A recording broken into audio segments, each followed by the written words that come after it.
Watch what you bet here at sportsbookreview.com, right on the betting show. Teddy, wasn't a good day here on Saturday in the lovely city of brotherly love in the Delaware Valley. Game 2 tonight we're going to take place with the Nets handily beating the Sixers. When you see the final score and you say, 111, 102, maybe they got a late push.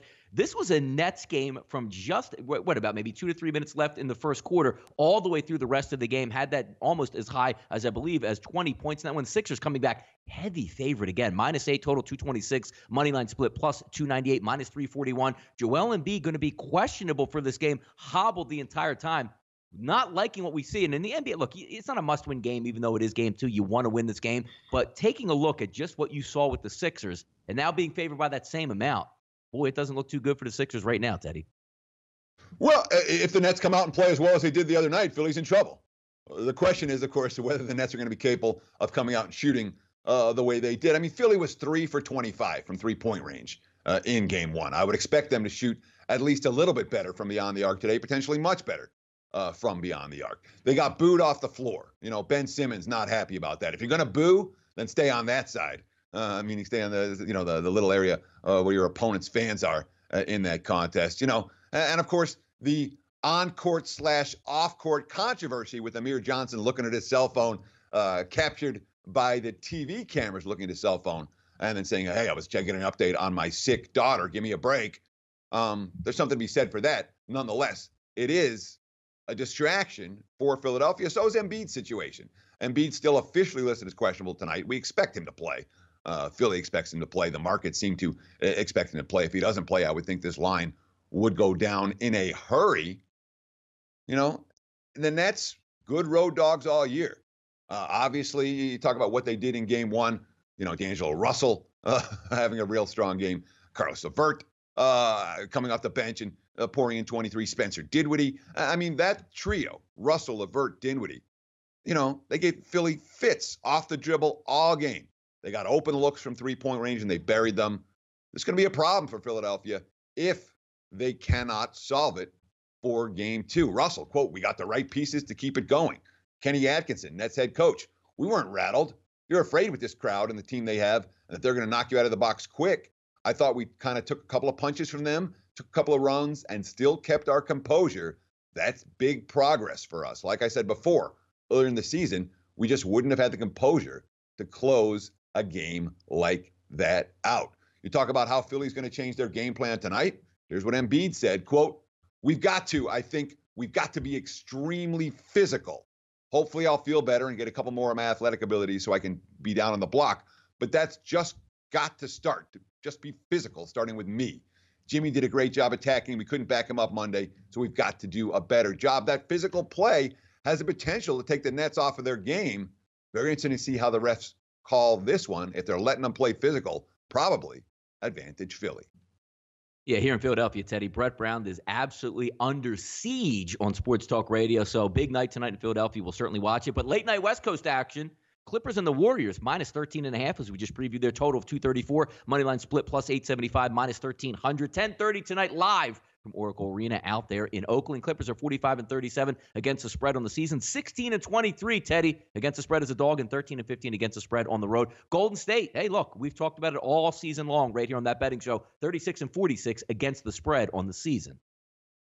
Yeah, I mean, look, the Warriors didn't really, it certainly wasn't their A game. 21 turnovers in a game 1 against the Clips.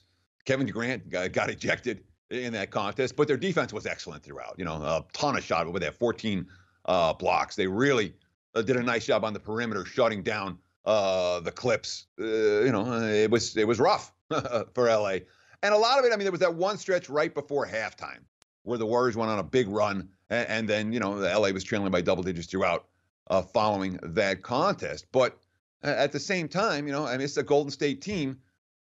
6 straight win in a playoff opener, 20 out of 21, 20-1 their last 21 playoff games at home. Not ATS, but winning them straight up. The one loss coming to the Rockets early in the series last year. We had the fun with Durant and Beverly. That's likely to have more of that tonight. We had some fun with Draymond Green getting going in that contest. We had some fun with Gallinari and Rivers getting technicals.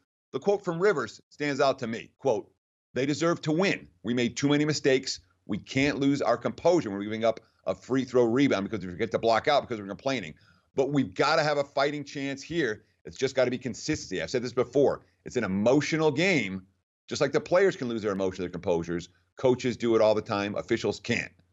We have to play a little smarter. Clips are capable of playing a little smarter, and the Clips are capable of giving the Warriors a game in this one, better than they did in game one. I'm not surprised at all that we've seen a little bit of money come on the Clips today. If I was going to bet it, I would only look at the underdog plus the points.